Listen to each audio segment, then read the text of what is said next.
السلام عليكم. سلسلة القدر الكهربائي من جواهر أميرة رجعت إن شاء الله. اليوم جبت لكم وصفة الأرز البخاري بقدر الكهربائي رائع جدا. راكم شايفين المقادير: بصل، جزر مقطع شرائح أو بالطول، عنا الزبيب، بهارات بسيطة جدا، كمون، فلفل أسود، وقليل فقط اختياري أنا حبيت نزيده اللي هي جوزة الطيب. ما حبيتوش تضيفوه ما تضيفوش، ولكن هما البهارين الأساسيين هما الملح والكمون والفلفل الأسود فقط. هذه هي المقادير، وأكيد حنعملوها في القدر الكهربائي. ونبدأ على بركة الله. تسخين القدر ضروري جدا انه نسخنه. راكم شايفينه كيفاش راهو سخون.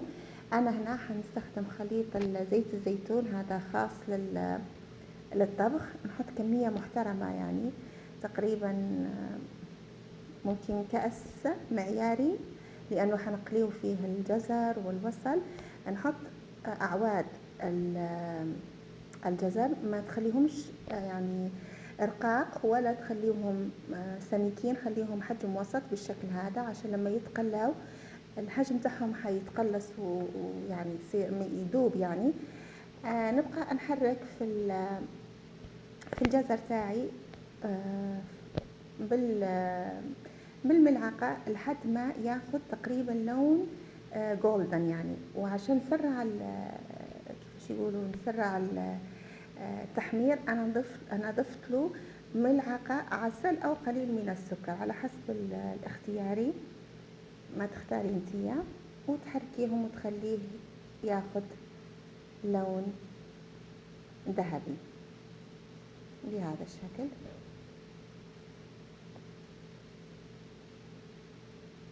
بعدين نضيف عندي بصلتين كبار من حجم كبير، ضفتهم للجزر ونحركهم. طبعا انا حبيت نقول لكم برك لانه انكم عارفين قوة القدر الكهربائي، يعني ياخذ منا وقت كبير كبير كبير باش ياخذ اللون الذهبي الجزر والبصل.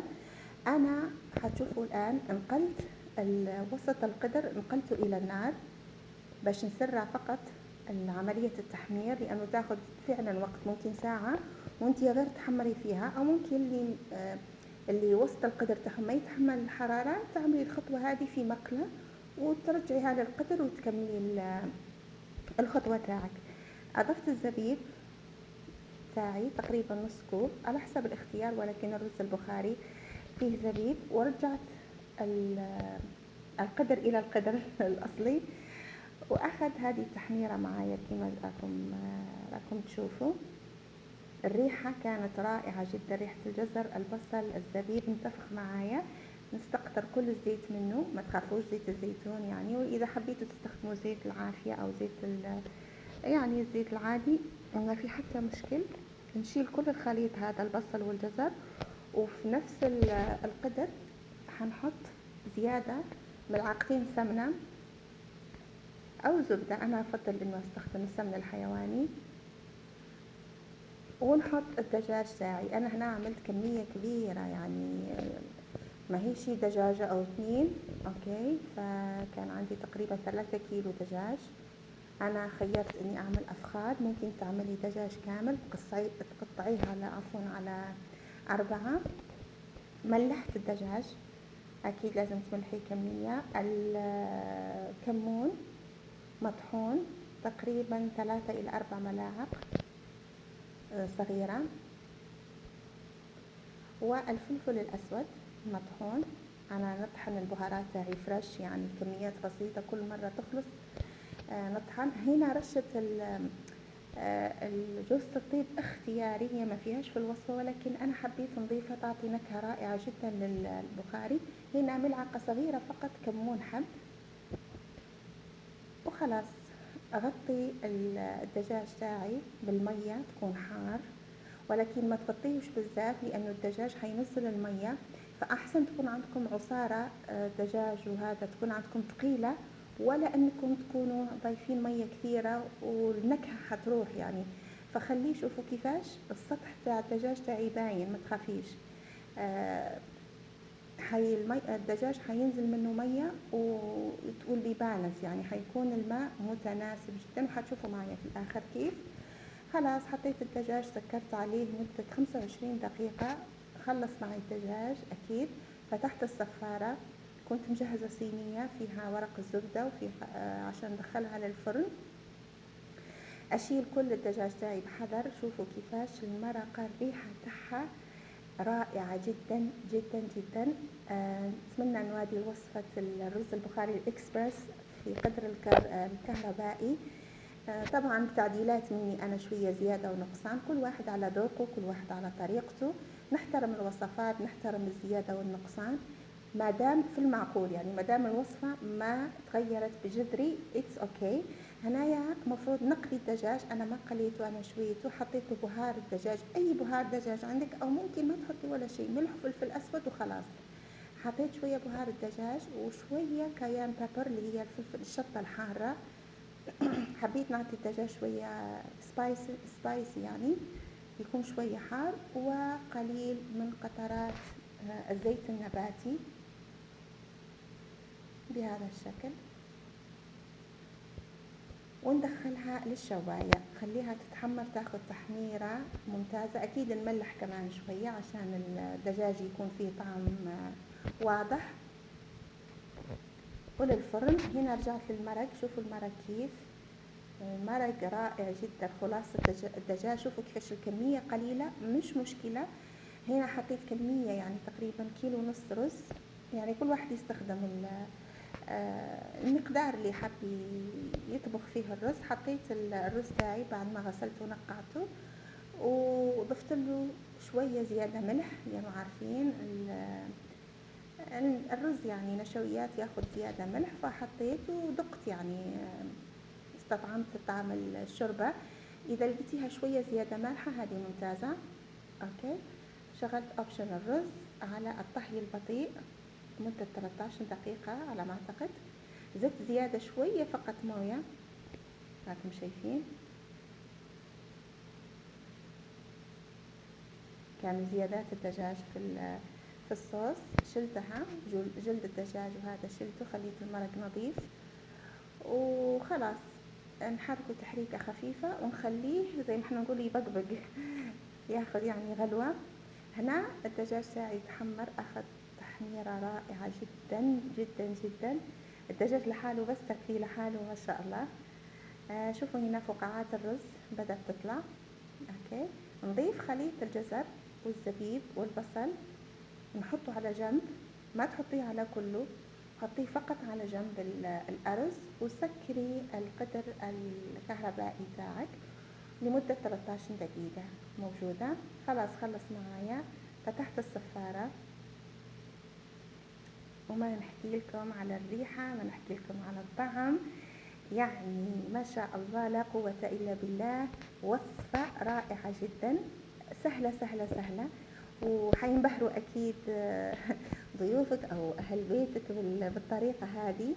جبتها لكم سهلة، إكسبرس، في قدر الضغط الكهربائي، القدر العجيب المحبب إلي، اللي دائما أنا عندي في قناتي يعني وصفات كثيرة بالقدر الكهربائي، اسمها سلسلة القدر الكهربائي. فأشيل هذيك الزيادة تبع الرز تبع الجزر، خليتها بجهة في صحن، وحنقلب الأرز في صحن التقديم. شوفوا الرز كيفاش نثري طويل، ما هو معجن ولا أي حاجة، رائع جدا جدا جدا. خلاص نحط الرز تاعي في الصحن اللي حنقدم فيه أكيد بهذا الشكل. صراحة وصفة بزاف بنينة، نتمنى أنكم فعلا تجربوها. حطيت الرز ونحط عليه الجزر والزبيب. أنا صراحة في الرز البخاري أحسن حاجة عندي اللي هذه الرز الجزر هذا والبصل مكرمل والزبيب. اللي ما يحب الزبيب ما تحطي زبيب يعني، ولكن هو هذه الوصفة أنا حبيت نقدمها بالخطوات وبالتفصيل. هنا نحط الدجاج تاعي اللي بعد ما تحمر، أكيد نعمل له ترتيب في الصحن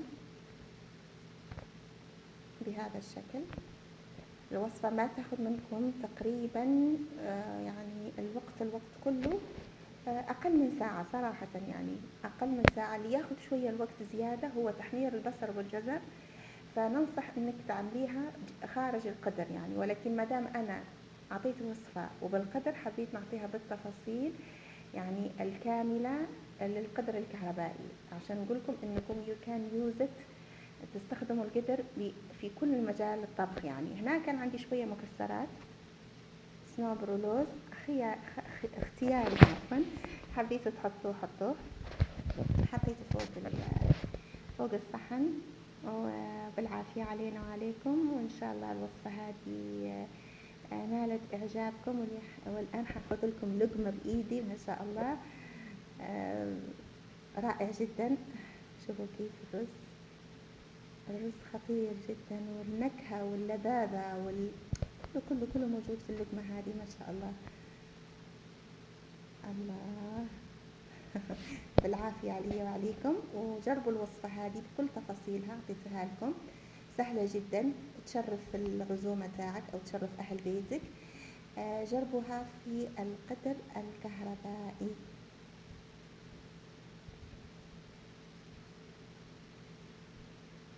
هذه على سفرتنا ما شاء الله. أكيد رافقوها إما دقوس اللي هو طماطم وحار وبصل وثوم وبقدونس، هادو تمشي كثير مع الأنواع هذه من الرز. أنا صراحة ما عملتها، أنا عملت معها سلطة خضراء متنوعة، فجل، خس، خيار، هذه الأشياء عملتهم. طبق متوازن صحي لذيذ جدا جدا جدا. شوفوا اللقمة هذه نهديها لكم. الأولى كانت من إيدي أكلتها أنا، هذه من متتبعين جواهر أميرة. استمتعت بالطبق هذا وإن شاء الله يعجبكم. أيوة يا سلام ما شاء الله.